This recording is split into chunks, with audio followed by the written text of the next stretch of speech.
തിരുവെഴുത്തുകളിൽ പലവട്ടം പറഞ്ഞിരിക്കുന്ന ഒരു കാര്യമാണ് നീ തിരുവെഴുത്തുകളെ ധ്യാനിക്കണം എന്നുള്ളത്. ദൈവത്തിന്റെ കൽപ്പനകളെ, ദൈവത്തിന്റെ വചനത്തെ ധ്യാനിക്കണം എന്നുള്ളത്.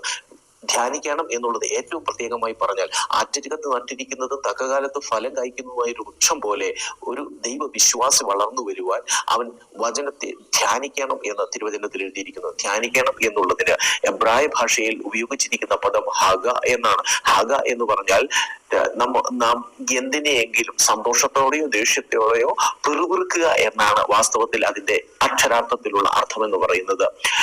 To murmur in pleasure or anger, അതിന്റെ അർത്ഥം നാം ചിലപ്പോൾ സന്തോഷത്തിൽ എന്തെങ്കിലും പറഞ്ഞുകൊണ്ടേയിരിക്കും, ചിലപ്പോൾ നമ്മൾ ദേഷ്യത്തിൽ ചിലത് പറഞ്ഞുകൊണ്ടേയിരിക്കും. കർത്താവിന്റെ തിരുവചനം പറയുന്നു അതുപോലെ നീ മർമർ ചെയ്യണം, നീ പറഞ്ഞുകൊണ്ടേയിരിക്കണം.